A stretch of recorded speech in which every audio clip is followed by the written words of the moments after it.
महादेव, जय शिव शंभू। आप सभी का स्वागत है कहानी बाबा धाम के और एक नए वीडियो में। इससे पहले के वीडियो में मैंने आप लोगों को बाबा धाम के पंचशूल के बारे में बताया था और आज दूसरे वीडियो में मैं आप लोगों को बाबा बैद्यनाथ ज्योतिर्लिंग, जिसे कामना लिंग भी कहते हैं, उसके बारे में जानकारी दूंगा। किस प्रकार से देवघर में बाबा बैद्यनाथ ज्योतिर्लिंग पहुंचा, कैसे बाबा बैद्यनाथ ज्योतिर्लिंग का प्रतिष्ठा हुआ, ये सारा कुछ आज के कहानी में आप लोगों को देखने को मिलेगा। तो जिन्होंने अभी तक चैनल को सब्सक्राइब नहीं किया वो जल्दी से सब्सक्राइब करके बेल आइकन ऑन कर दीजिए। चलिए आज के इस वीडियो को, आज के इस कहानी को प्रारंभ करते हैं।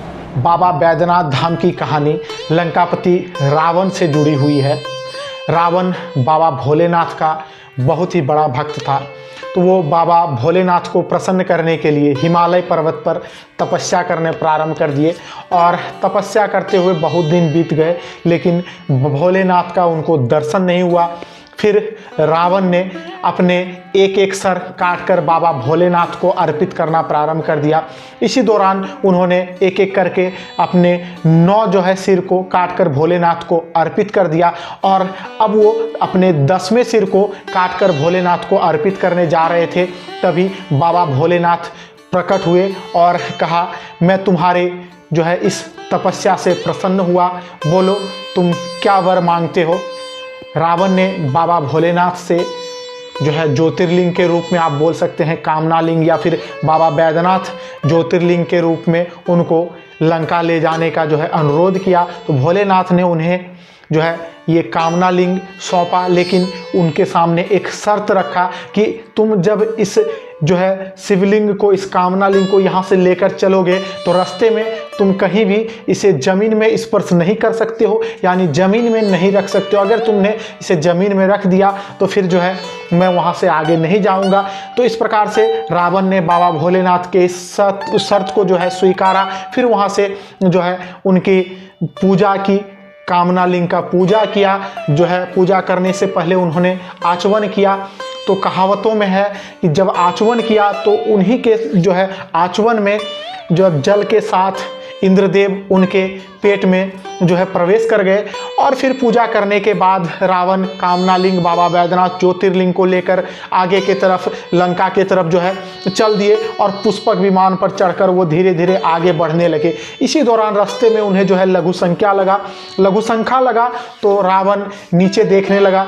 नीचे तो वो नहीं रख सकता है इस दिव्य ज्योतिर्लिंग को, कामना लिंग को। तो उन्हें रास्ते में एक चरवाहा दिखा जिनका नाम बैजू था। तो वो रास्ते में वहाँ पर अपने विमान को उतारा और बैजू जी को ये बाबा बैद्यनाथ ज्योतिर्लिंग, कामना लिंग सौंपा और कहा, आप बाबा को कुछ देर के लिए अपने पास रखिए, लेकिन आप ज़मीन में कृपा कर इन्हें न रख देना, मैं लघु संख्या करके तुरंत वापस आता हूँ।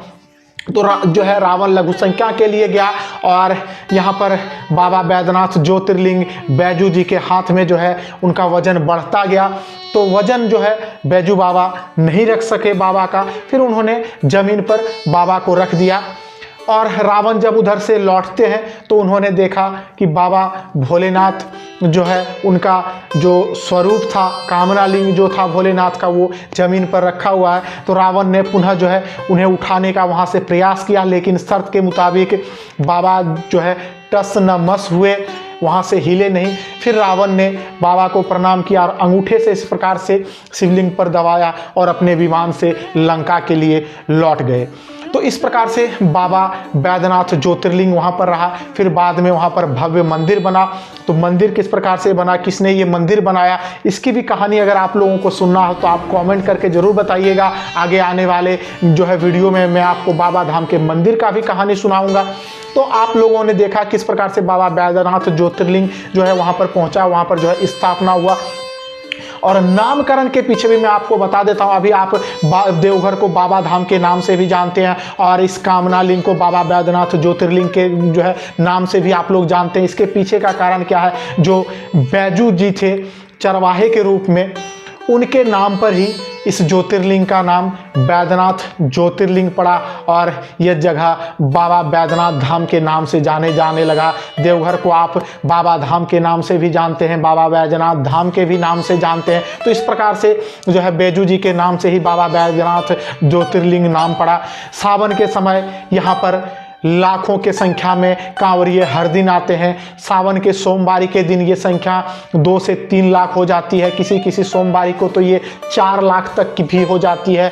सभी कांवरिये सुल्तानगंज से गंगा जल भरकर 105 किलोमीटर के पैदल यात्रा को तय कर बाबा धाम पहुँचते हैं और यहाँ पर बाबा बैद्यनाथ ज्योतिर्लिंग का दर्शन करते हैं, उन पर जलार्पण करते हैं। तो सावन से जुड़ी भी कहानियाँ अगर आप लोगों को सुनना हो तो आप लोग कमेंट कीजिएगा, मैं वो भी कहानी आप लोगों को सुनाऊंगा। तो इस कहानी में मैंने आपको बाबा बैद्यनाथ ज्योतिर्लिंग, बाबा बैद्यनाथ धाम के बारे में बताया, किस प्रकार से कामनालिंग बाबा बैद्यनाथ ज्योतिर्लिंग का यहाँ पर स्थापना हुआ, कैसे प्रतिष्ठा हुआ, रावण से जुड़ी कहानी भी मैंने आप लोगों को सुनाया। तो ये कहानी आप लोगों को कैसा लगा आप कमेंट करके ज़रूर बताइएगा। साथ ही अगर आप लोगों को बाबा धाम के विषय में और भी किसी चीज़ के कहानी आप लोग को अगर जानना चाहते हैं, बाबा धाम की किसी और जो है खास चीज़, खास विषय वस्तु पर अगर कहानी चाहते हैं तो आप कमेंट करके बताइएगा। वो जो है उस पर मैं कहानी बनाऊंगा, वीडियो बनाऊंगा और आप लोगों के बीच लाऊंगा। साथ ही अगर आपने अभी तक चैनल को सब्सक्राइब नहीं किया है तो जल्दी से सब्सक्राइब कीजिए और बेल आइकन भी ऑन कीजिए ताकि आप लोगों को ये वीडियो मिलता रहे इस प्रकार का। साथ ही ये वीडियो आप अपने दोस्तों तक, आपके परिवारजनों तक, साथ ही बाबा के भक्तों तक भी शेयर कर दें ताकि उनको भी बाबा धाम के बारे में पता चल सके, बाबा धाम की कहानियों के बारे में पता चल सके। तो चलिए फिलहाल इस वीडियो को यहीं पर एंड करते हैं, फिर मिलते हैं कहानी बाबा धाम के एक नए कहानी में, नए एपिसोड में। तब तक के लिए बाय बाय, हर हर महादेव और आप लोग प्रेम से बोलिए बाबा बैद्यनाथ की जय हो। मैं अभी आप लोगों को कहानी बाबा धाम के माध्यम से एक एक करके बाबा धाम के विषय में जानकारी दे रहा हूँ। ये जानकारियाँ मुझे जहाँ से भी मिल रहा है, किसी से मैं ये जानकारियाँ ले रहा हूँ और आप लोगों के बीच टूटी फूटी भाषा में ही सही जो है आप लोगों के समक्ष ये कहानियाँ रख रहा हूँ। तो जो है इस कहानी में अगर किसी प्रकार का जो है भूल होता है, मेरे से गलती होता है तो बस मुझे माफ़ कर दीजिएगा, क्योंकि मैं भी आप ही लोगों की तरह भोलेनाथ का एक भक्त हूँ और ये भोलेनाथ की कहानियाँ टूटी फूटी भाषा में आप लोगों के समक्ष जो है पेश कर रहा हूँ। तो वीडियो अच्छा लग रहा हो तो लाइक कीजिए, शेयर कीजिए। चलिए फिर मिलते हैं और एक कहानी में, तब तक के लिए बाय बाय।